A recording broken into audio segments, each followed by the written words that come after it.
Dusun Senang Jati berada di kaki Gunung Lawu. Tempatnya sejuk, dikelilingi sawah dan hutan pinus. Penduduknya tidak banyak, tapi semua saling kenal dan hidup sederhana. Di dusun itulah tinggal seorang perempuan muda bernama Larasati. Laras adalah anak yatim piatu, tinggal bersama budenya yang berjualan jamu keliling. Meski hidup pas-pasan, Laras dikenal sopan dan rajin membantu warga. Suatu hari, datanglah seorang pria dari kota bernama Bagas. Ia adalah putra dari keluarga kaya yang dulu pindah ke kota. Setelah ayahnya meninggal, Bagas memutuskan kembali ke dusun untuk merawat ibunya, Bu Sumarni, yang mulai sakit-sakitan. Orang-orang di dusun menyambut Bagas dengan ramah. Tak butuh waktu lama, Bagas jatuh hati pada Laras. Tak ada pesta besar. Pernikahan mereka sederhana, digelar di pendopo balai desa. Warga ikut membantu karena mereka tahu siapa Laras dan menghormati keluarga Bu Sumarni meski sifatnya dikenal keras.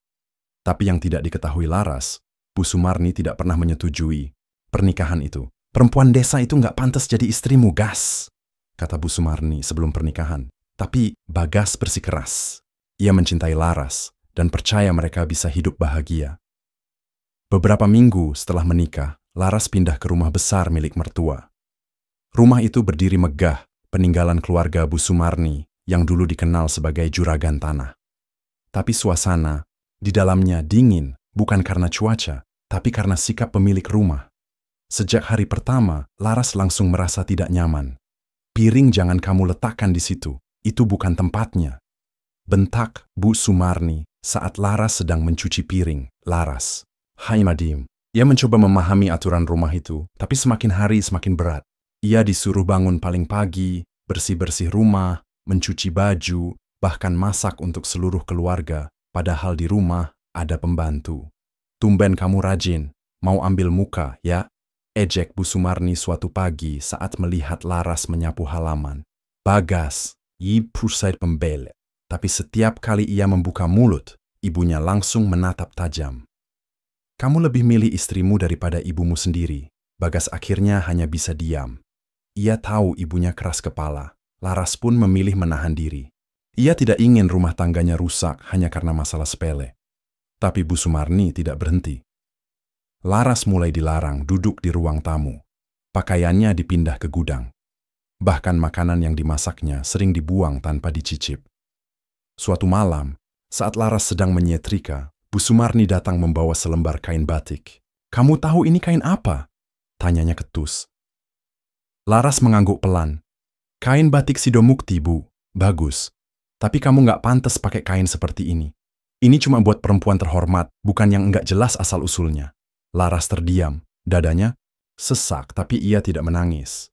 Ia hanya menunduk, menyembunyikan rasa sakit yang makin dalam.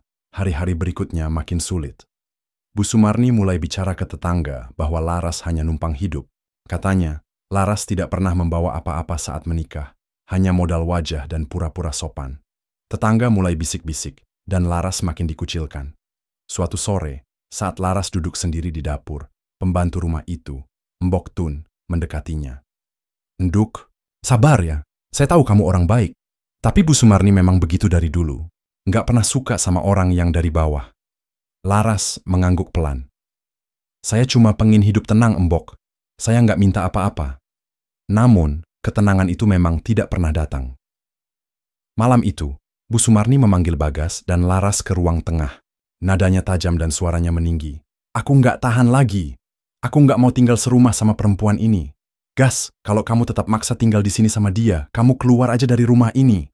Bagas bingung. Ia menatap Laras, lalu menatap ibunya. Wajahnya lelah, seperti ingin menyerah. Apa salah saya, Bu? Tanya Laras akhirnya. Bu Sumarni berdiri, menunjuk wajah Laras. Salahmu itu karena kamu hidup. Kalau kamu nggak ada, hidupku pasti lebih tenang. Ucapan itu seperti pisau. Laras terdiam. Bagas hanya bisa menunduk.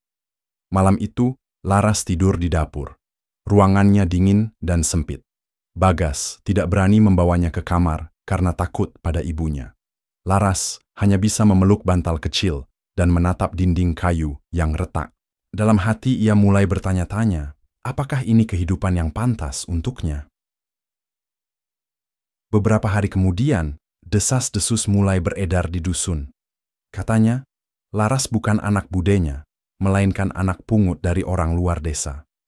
Bu Sumarni yang menyebarkan cerita itu membuat reputasi Laras hancur di mata warga. Perempuan kayak gitu nggak jelas asal-usulnya. Siapa tahu dia anak haram, begitu ucapan Bu Sumarni kepada tetangga sebelah rumah. Cerita itu cepat menyebar, Laras mulai dijauhi. Bahkan anak-anak kecil pun disuruh orang tuanya menjauh jika Laras lewat. Pada titik itu, Laras mulai berubah. Wajahnya, bocah, tubuhnya kurus dan matanya kosong. Ia tidak lagi banyak bicara, hanya bekerja, diam, lalu tidur. Bagas pun mulai jarang pulang. Ia lebih sering ke kota untuk alasan pekerjaan, padahal sebenarnya ia ingin lari dari masalah di rumah. Laras tinggal sendiri bersama Bu Sumarni yang makin hari makin kejam. Makanan Laras dikurangi, bahkan kadang tidak diberi sama sekali. Laras hanya bisa minum air dari kendi dapur dan makan sisa nasi semalam. Disinilah semuanya bermula. Dari hinaan pertama yang pelan-pelan membusuk jadi kebencian. Dari sikap diam yang perlahan berubah jadi luka. Dan dari luka itu, sesuatu mulai tumbuh dalam diam Laras. Sesuatu yang gelap dan menunggu saatnya untuk bangkit. Hari-hari di rumah besar itu berubah makin menyesakkan bagi Larasati. Pagi-pagi buta, ia sudah dibangunkan oleh suara lemparan sendok ke meja. Bu Sumarni berdiri di ambang pintu dapur dengan wajah sinis. "Kamu tidur apa mati, Laras? Matahari udah nongol." Laras langsung bangkit dan mulai menyiapkan sarapan. Setelah semua pekerjaan selesai, ia duduk sebentar di dekat tungku, tapi belum sempat menarik napas. Suara nyaring Bu Sumarni kembali menggema dari dalam rumah. "Ini debu dari mana? Kamu nyapu pakai sapu apa? Bulu ayam?" Laras bangkit lagi, mengambil lap dan membersihkan meja yang sudah bersih sejak pagi. Ia tak pernah merasa cukup di mata mertuanya. Sekecil apapun kesalahan akan jadi bahan omelan. Satu-satunya waktu ia merasa tenang hanyalah ketika malam tiba dan Bu Sumarni sudah tertidur. Tapi bahkan saat itu pun, tubuhnya tidak benar-benar bisa istirahat. Sakit kepala, perut mual, dan dada sesak mulai jadi teman sehari-hari. Tubuhnya makin kurus, pipinya tirus, dan matanya sayu. Bagas mulai jarang di rumah. Alasan kerja selalu jadi tameng. Kalaupun pulang, ia hanya menyapa singkat dan masuk kamar. Tak pernah bertanya bagaimana keadaan Laras. Padahal Laras butuh seseorang untuk bicara, meski hanya 5 menit. Pada suatu sore yang mendung, suasana rumah mendadak kacau. Bu Sumarni berteriak histeris dari dalam kamar. "Perhiasanku hilang. Kalung emas yang di lemari nggak ada." Laras yang sedang mencuci baju langsung terhenti. Tak lama kemudian, Bu Sumarni keluar sambil membawa kotak kosong. Matanya merah, tangannya gemetar. "Kamu! Cuma kamu yang masuk ke kamar. Siapa lagi pelakunya kalau bukan kamu?" Laras kaget. Ia menggeleng pelan. "Saya nggak pernah masuk ke kamar, Ibu. Omong kosong. Kamu pikir saya bego? Sejak kamu tinggal di sini, rumah ini jadi sial." Seketika, Bu Sumarni menarik tangan Laras, menyeretnya melewati dapur, lalu membukakan pintu gudang tua di belakang rumah. Gudang itu gelap, pengap, dan berdebu. Di dalamnya hanya ada karung bekas dan tumpukan kayu tua. "Kamu tinggal di sini, sampai kamu ngaku." Sebelum Laras sempat menjawab, pintu gudang dibanting dan dikunci dari luar. Laras terduduk di lantai tanah, bau apa memenuhi hidung. Ia mencoba mengetuk pintu, memanggil, tapi tak ada yang menjawab. Hanya suara angin dari celah atap yang menemani malam itu. Hari mulai gelap. Tidak ada lampu, tidak ada makanan, tidak ada air. Laras duduk bersandar di tumpukan karung, menggigil kedinginan. Ia mencoba tidur, tapi suara tikus dan cicak membuatnya terjaga.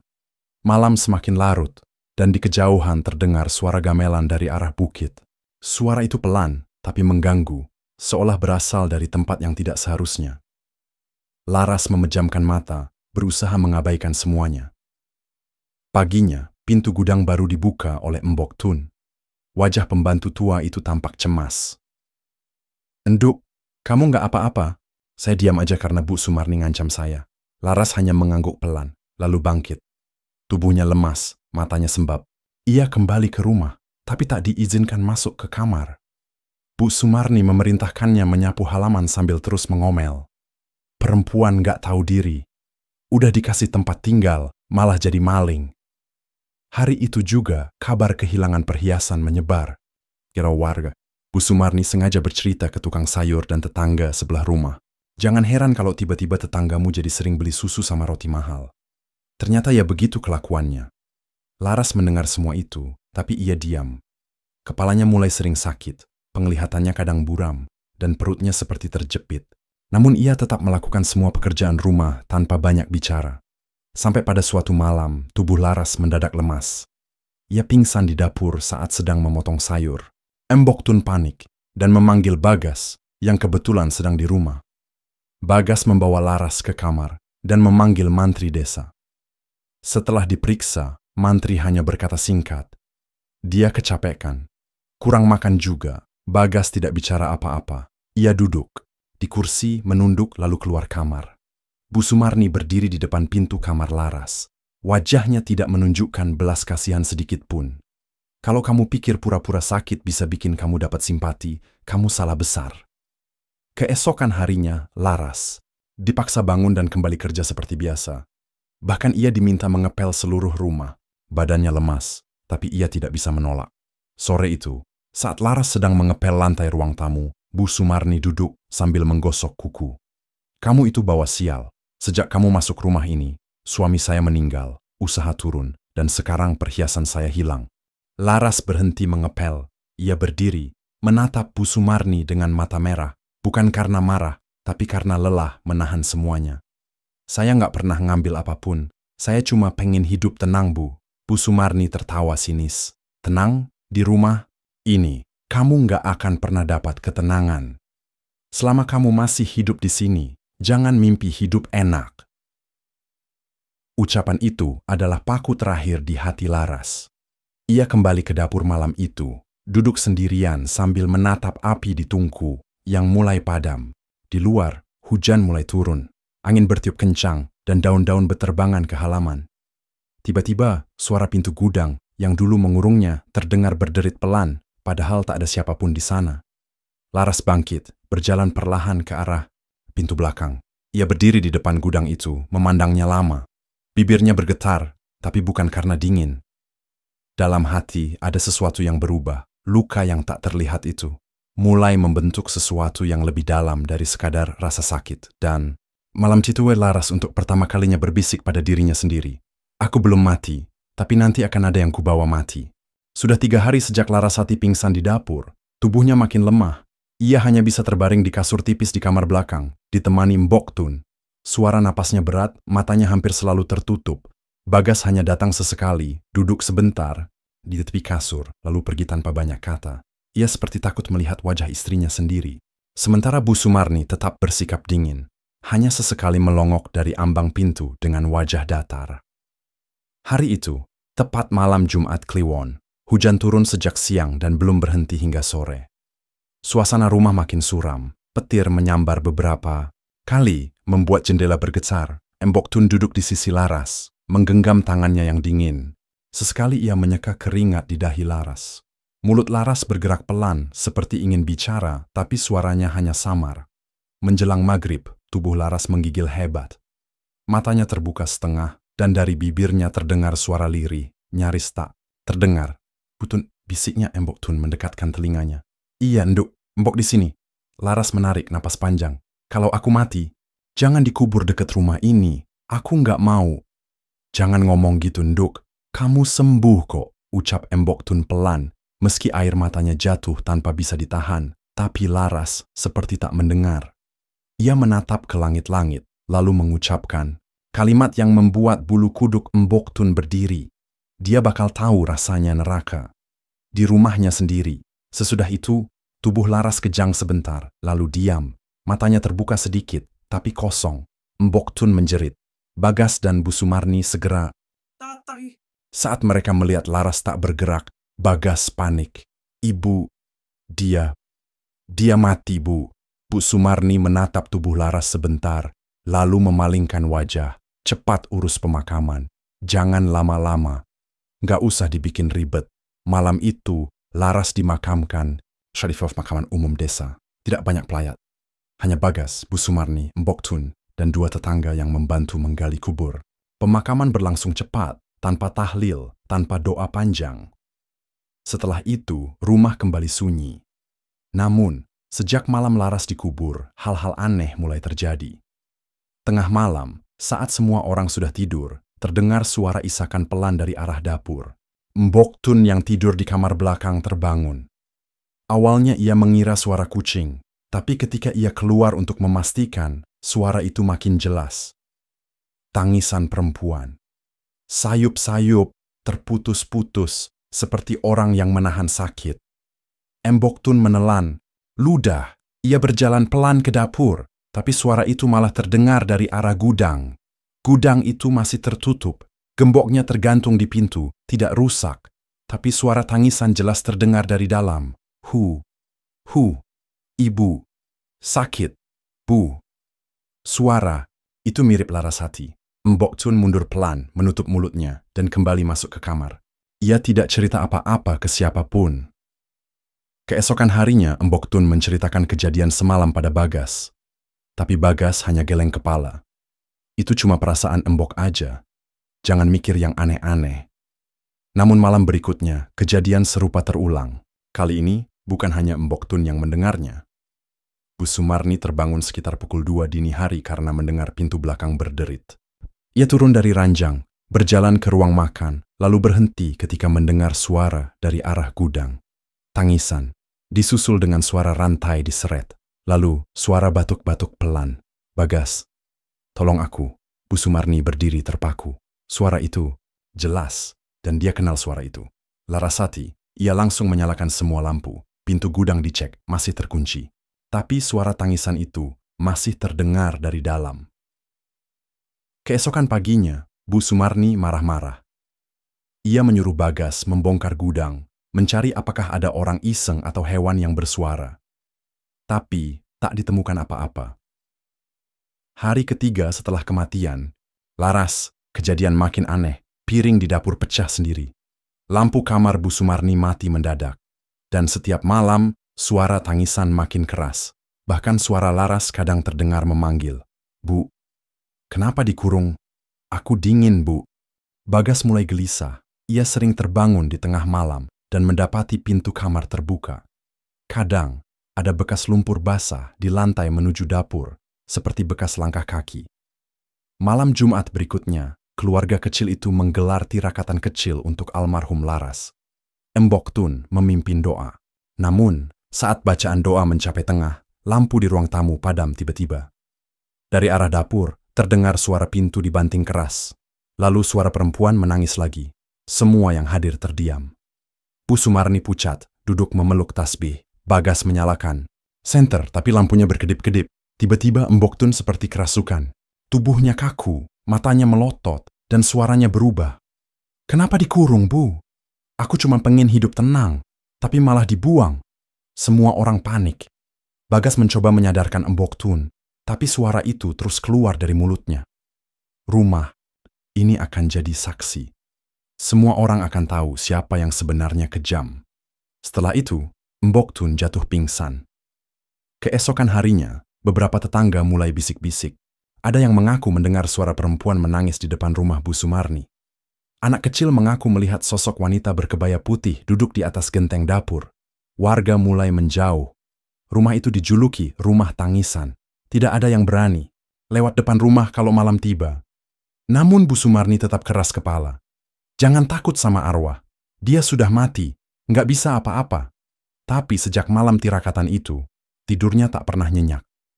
Ia sering terbangun karena suara langkah kaki dari gudang.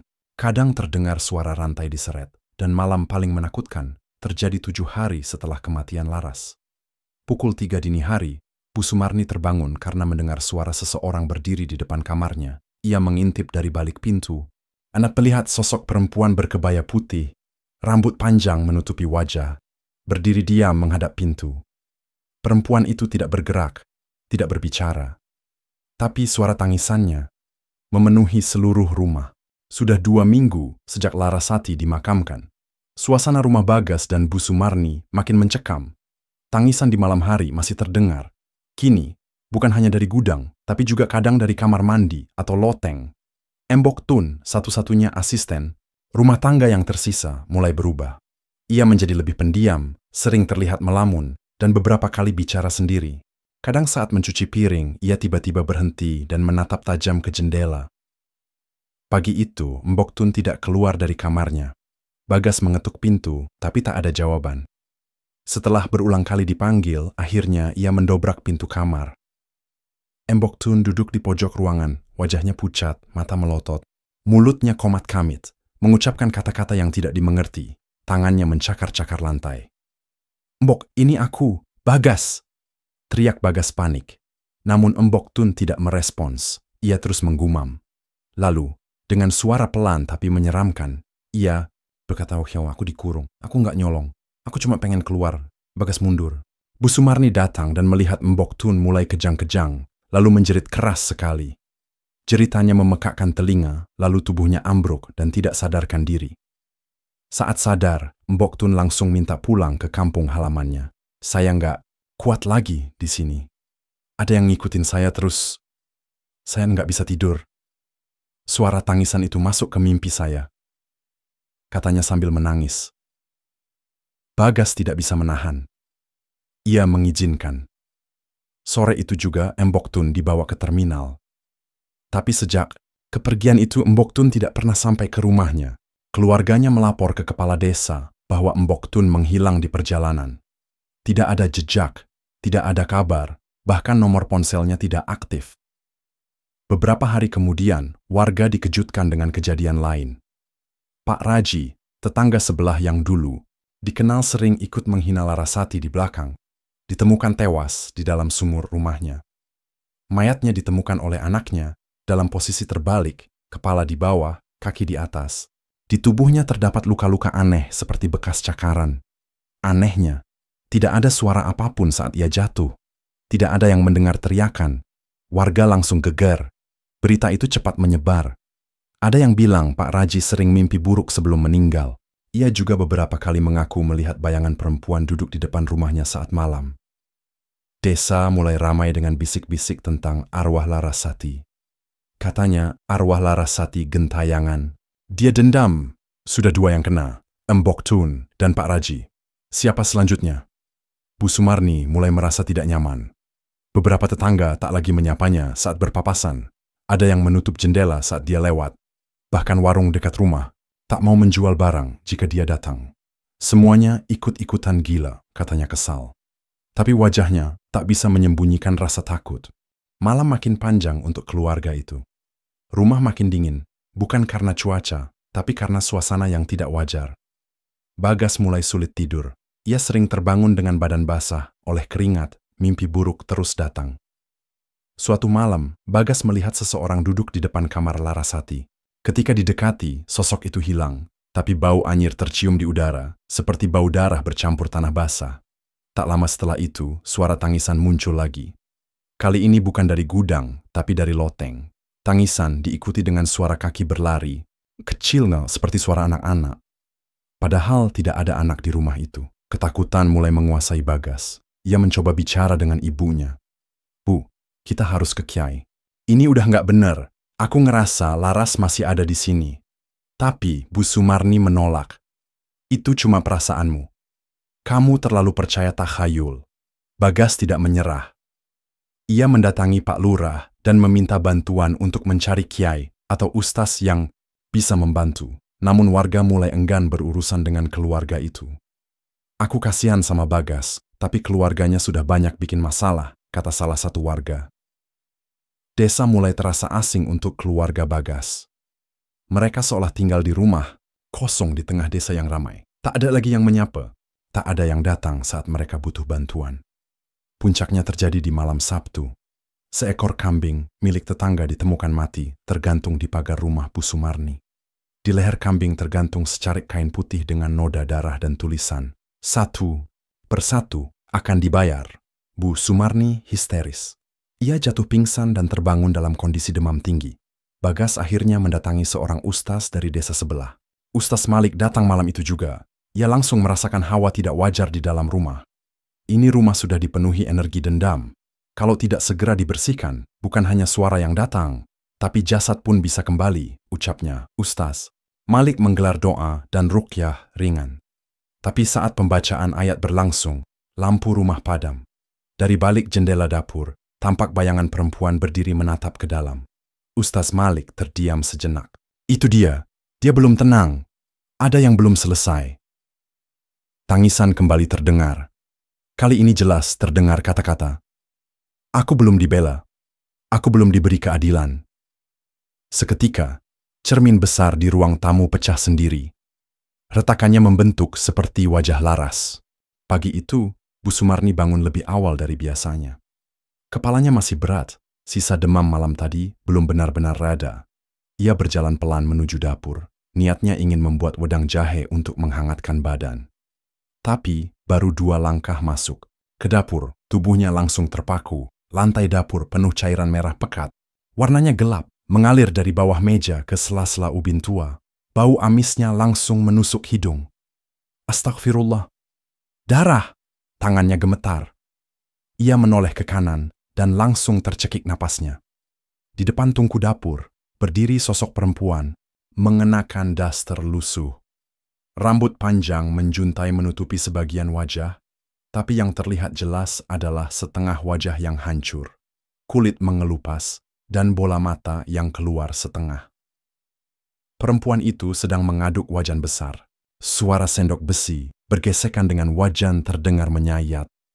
"Masak buat ibu mertua tercinta," gumam sosok itu dengan suara berat, seperti dicampur erangan. Bu Sumarni berteriak sekencang-kencangnya, lalu jatuh pingsan di depan dapur. Bagas menemukannya tak lama setelah itu. Ia langsung menggendong ibunya ke kamar dan memanggil tetangga untuk membantu, tapi tak ada yang berani masuk ke rumah. Sudah terlalu banyak kejadian aneh di tempat itu. Setelah sadar, Bu Sumarni hanya diam, matanya kosong. Ia tidak berbicara sampai malam. Tapi begitu hari mulai gelap, ia mulai resah. Keringat dingin keluar dari pelipisnya. Ia memandangi sudut-sudut kamar dengan waspada. "Mbak Laras, aku nggak nyuruh kamu masak. Maaf. Maafin." "Ibu..." bisiknya ketakutan. Bagas bingung. "Bu, siapa yang ibu maksud?" Tapi Bu Sumarni tidak menjawab. Ia hanya menutup telinga dan terus menggumam. Malamnya, kejadian kembali terjadi. Saat Bagas tertidur, terdengar suara piring pecah dari dapur. Ia berlari ke sana dan menemukan semua piring tergeletak di lantai. Beberapa pecah. Tak ada siapa-siapa di sana. Tapi di dinding ada tulisan merah seperti darah. "Ibu suka yang matang, kan?" Bagas langsung menarik ibunya keluar kamar, tapi Bu Sumarni menolak.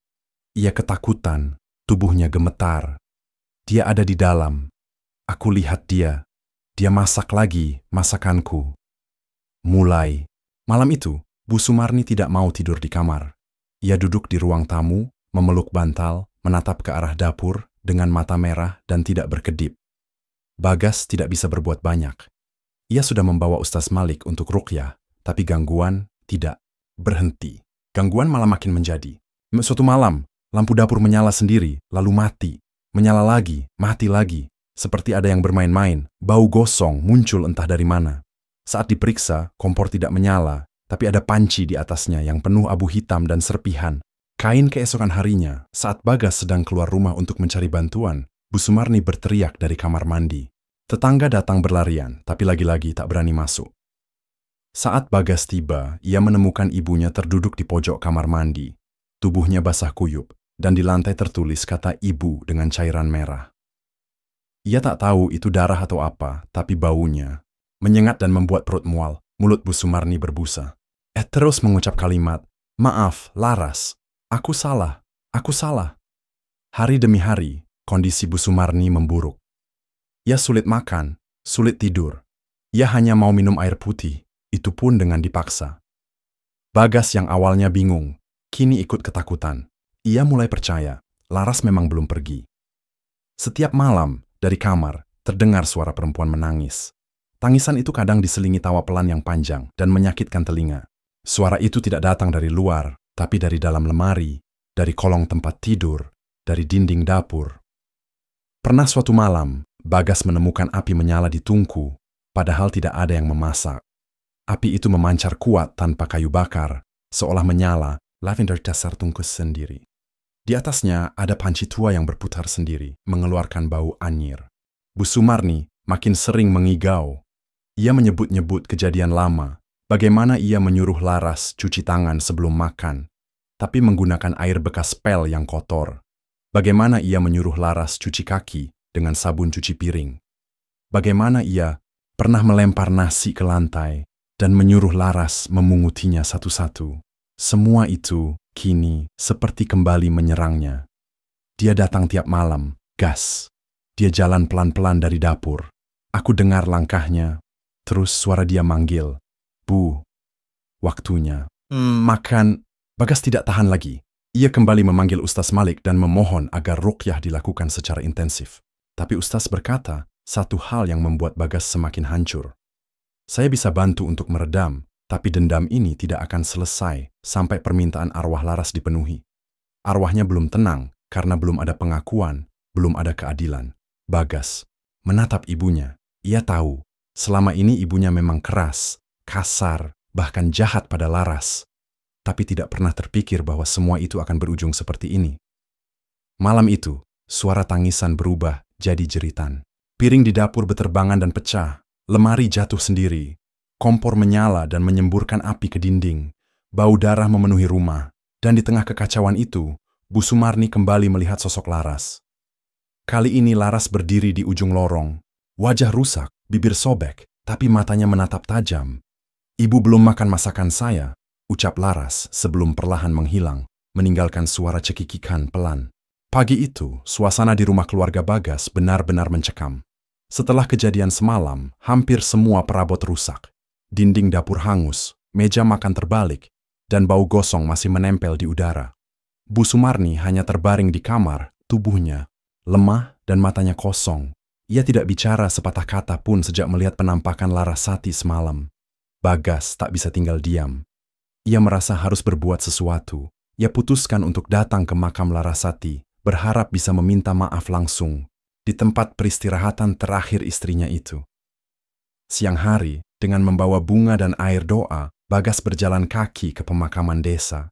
Langkahnya pelan, wajahnya kusut. Sesampainya di makam, ia duduk bersimpuh di depan pusara Larasati. "Lar, maafkan aku. Aku nggak bisa jaga kamu. Aku terlalu lemah. Semua ini salahku." Belum sempat ia lanjutkan kalimatnya, tubuhnya tiba-tiba bergetar hebat. Tangannya mencengkeram tanah kuburan, matanya mendelik ke atas. Tubuhnya terhuyung, lalu jatuh telentang, kejang-kejang. Beberapa warga yang melihat langsung panik. Beberapa mencoba menahan tubuh Bagas yang menggigil hebat. Tapi dari mulut Bagas keluar suara perempuan, "Sakit! Aku dipukul, aku dikurung, aku nggak salah. Kenapa aku diperlakukan kayak binatang?" Warga terpaku. Suara itu bukan suara Bagas. Tangannya mencakar tanah, lalu menuding ke arah langit. "Ibu, kamu fitnah aku. Aku nggak nyuri. Aku cuma pengen diterima." Suara itu menangis keras. Beberapa warga mulai menangis melihat kondisi Bagas. Ustaz Malik yang segera datang langsung membaca ayat-ayat ruqyah. Perlahan tubuh Bagas tenang, tapi ia tak sadarkan diri selama hampir 2 jam. Begitu siuman, Bagas tak bisa berkata apa-apa. Air matanya terus mengalir. Ia tahu, itu bukan sekadar kerasukan. Itu adalah bentuk penderitaan Larasati yang selama ini ia pendam sendiri dan sekarang semuanya keluar di depan umum. Kabar kerasukan Bagas menyebar cepat. Warga yang awalnya menghindari keluarga Bu Sumarni kini mulai merasa kasihan dan geram. Banyak yang mendesak agar keluarga itu melakukan ruatan, upacara adat, untuk membersihkan gangguan roh. Sore harinya, tetua desa dan beberapa tokoh masyarakat datang ke rumah Bu Sumarni. "Bu, ini sudah kelewatan. Arwah menantu panjenengan minta keadilan. Kalau tidak diruat, saya takut ini nggak akan berhenti," ujar Pak Modin. Bu Sumarni awalnya diam. Tapi setelah dibujuk berkali-kali, ia akhirnya mengangguk lemah. Malam Jumat, Kliwon berikutnya, persiapan ruatan dilakukan. Di halaman rumah, warga berkumpul. Tenda kecil dipasang, dupa mulai dibakar, dan sesajen disusun rapi. Seorang dukun ruat dari desa sebelah didatangkan. Dukun itu berumur sekitar 50 tahun, mengenakan baju hitam dan ikat kepala merah. Ia duduk bersila di depan sesajen, lalu mulai membacakan mantra. Suasana menjadi hening, hanya suara angin malam dan daun kering yang bergesekan. Dupa mengepul, Wangi kemenyan semakin pekat. Baru 10 menit upacara dimulai, angin kencang tiba-tiba bertiup. Api lilin padam serempak, lalu terdengar suara jeritan perempuan dari dalam rumah. Semua orang terdiam, pintu rumah berderit terbuka sendiri. Dari dalam rumah, keluar asap putih tipis. Dan di ujung lorong, terlihat sosok Larasati. Rambut panjang, daster sobek, wajah penuh luka. Ia berjalan pelan ke arah halaman. Pengakuan, suaranya berat, serak, dan terdengar penuh tekanan. Aku belum dengar pengakuan. Dukun Ruat berdiri dan membaca mantra lebih keras. Tapi tiba-tiba tubuhnya terlempar sendiri ke belakang. Sesajen beterbangan. Warga panik dan mulai bubar, hanya menyisakan Bagas, Bu Sumarni, dan Pak Modin Larasa, atau arwahnya, berdiri tak jauh dari ibunya. Ibu belum jujur, Bu Sumarni jatuh berlutut. Aku nggak nyangka bakal kayak gini, Lar. Bilang, di depan semua orang, kamu yang nyuruh aku ngaku nyuri, padahal aku nggak nyuri. Suara Larasati makin keras. Warga yang belum terlalu jauh mendengar semua itu. Beberapa kembali mendekat karena penasaran. Pak Modin menatap Bu Sumarni dengan serius. Bu, kalau panjenengan masih punya hati, akui saja. Ini bukan cuma demi almarhumah, tapi juga demi keselamatan panjenengan dan keluarga. Bu Sumarni menangis keras. Ia menunduk, lalu berkata dengan suara parau. Iya, aku yang nyuruh dia ngaku nyuri. Aku malu waktu perhiasanku hilang. Padahal ternyata nyangkut di baju cucian. Tapi aku udah keburu nuduh dia. Suara tangis. Larasati terdengar lagi, lalu perlahan menghilang. Sosoknya memudar pelan-pelan, meninggalkan bau anyir dan kemenyan yang tercampur. Ruatan malam itu dinyatakan gagal oleh dukun ruat. Tapi bagi warga, pengakuan Bu Sumarni sudah cukup untuk menjawab misteri yang selama ini membuat desa tak tenang. Namun, gangguan belum berhenti. Malamnya, Bu Sumarni kembali diganggu. Tapi kali ini, Larasati tidak muncul dalam wujud menyeramkan. Ia muncul di depan pintu kamar Bu Sumarni dengan tubuh utuh, wajah bersih, tapi mata penuh kesedihan.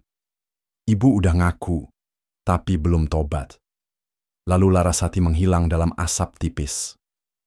Bu Sumarni sadar, pengakuan belum cukup. Ia harus berubah. Tapi apakah arwah Larasati akan benar-benar pergi, ataukah dendamnya belum sepenuhnya terhapus?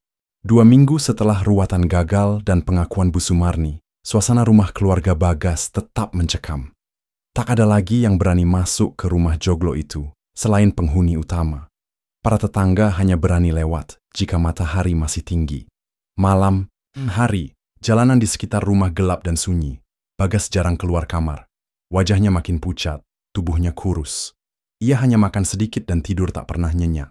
Kadang, ia mendengar suara langkah kaki di lorong rumah, atau suara pintu kamar Larasati terbuka sendiri. Tapi ia terlalu lelah untuk mencari tahu. Dalam hati, ia tahu, semuanya belum benar-benar selesai. Bu Sumarni pun tak jauh beda. Ia sekali lagi bersuara lantang. Ia menghabiskan hari-harinya di kamar, duduk di kursi tua menghadap jendela. Seringkali ia melamun, tatapannya kosong. Kadang ia terlihat bicara sendiri, menyebut nama Larasati berulang kali. Sampai akhirnya, sebuah malam yang mengubah segalanya. Malam itu, sekitar pukul 2 dini hari, warga dikejutkan oleh kobaran api besar dari arah rumah joglo. Api membubung tinggi, asap hitam memenuhi langit malam. Suara kayu terbakar dan atap yang roboh terdengar jelas, memecah kesunyian desa. Warga yang berani langsung berlarian ke lokasi, membawa ember dan air seadanya. Namun api terlalu besar. Api menjilat setiap sisi rumah dengan cepat, seolah berasal dari dalam, bukan dari luar. Tak butuh waktu lama, sebagian besar rumah hangus dilalap api. Petugas pemadam yang datang dari Kecamatan Baru bisa menjinakkan sisa api beberapa jam kemudian. Saat api mulai padam, warga membantu memeriksa reruntuhan. Dan di sanalah mereka menemukan tubuh Bu Sumarni. Ia terbaring di lantai depan kamar Larasati yang sudah hangus sebagian. Tubuhnya tidak terbakar, tapi membeku. Kulitnya membiru seperti orang yang kedinginan di suhu ekstrem. Anehnya, matanya terbuka lebar, menatap lurus ke arah pintu kamar Larasati. Tangannya menggenggam erat sesuatu yang kemudian diketahui adalah bros milik Larasati. Semua orang bergidik. Tidak ada yang berani mendekat terlalu dekat. Bagas ditemukan tak sadarkan diri di halaman belakang dengan luka bakar ringan di lengannya. Ia langsung dibawa ke rumah warga. Saat sadar, ia tidak banyak bicara. Tapi dari matanya, tampak jelas ia sudah menyerah pada keadaan. Rumahnya habis. Ibunya meninggal dengan cara yang tidak masuk akal. Dan Larasati, meski sudah tiada, seolah masih menuntut lebih dari sekadar pengakuan. Kabar kematian Bu Sumarni menyebar cepat. Desa geger. Banyak yang percaya ini adalah akhir dari kutukan menantu yang dizalimi. Ustaz Malik datang siang itu. Ia melihat sendiri kondisi rumah serta tubuh Bu Sumarni sebelum dibawa ke puskesmas. Ini bukan kematian biasa, katanya pelan kepada warga yang berkumpul. Malam harinya, beberapa warga mengadakan tahlilan kecil di surau. Tapi suasana tetap mencekam. Tak ada yang berani menyebut nama Larasati terlalu keras. Bahkan ketika Bagas datang untuk ikut berdoa, sebagian warga hanya memandanginya dengan rasa iba dan takut bercampur jadi satu. Beberapa hari setelah kebakaran, Bagas memutuskan pergi dari desa. Ia merasa tak ada lagi yang bisa ia perbaiki. Ia hanya meninggalkan satu pesan kepada Pak Modin. Kalau rumah itu dibongkar, kuburkan sisa barang-barangnya. Biar semuanya berakhir di tanah ini. Rumah joglo keluarga Bagas kini tinggal puing-puing. Hanya sebagian rangka belakang yang masih berdiri. Warga sepakat membiarkannya kosong. Tak ada yang berani membongkar atau menyentuhnya. Namun, misteri belum selesai. Malam Jumat Kliwon berikutnya, warga sekitar mendengar sesuatu yang membuat bulu kuduk mereka berdiri. Dari arah rumah kosong itu, terdengar suara perempuan menyanyi. Tembang Jawa pelan-pelan, nadanya lirih, seperti orang menina bobokan bayi. Beberapa warga yang penasaran mencoba mengintip dari kejauhan, tapi tak ada siapa-siapa di sana. Rumah itu tetap gelap dan sunyi. Hanya suara itu yang terus terdengar, diulang-ulang. Tembang itu dikenal warga tua sebagai lagu duka, biasa dinyanyikan oleh perempuan yang kehilangan anak atau ditinggal mati, suami. Sejak malam itu, setiap malam Jumat Kliwon, suara tembang tersebut kembali terdengar. Tidak keras, tapi cukup jelas untuk membuat orang tidak berani lewat dekat rumah itu. Desa mulai menyebutnya sebagai kutukan menantu Sendang Jati, sebuah cerita kelam tentang wanita yang dizalimi, dihina, lalu meninggal dengan penderitaan yang dalam. Dan meski nyawanya sudah tak ada, jejaknya masih tertinggal kuat di tanah itu. Tak ada yang tahu apakah arwah Larasati benar-benar tenang, atau hanya menunggu seseorang yang benar-benar mau menyelesaikan semuanya.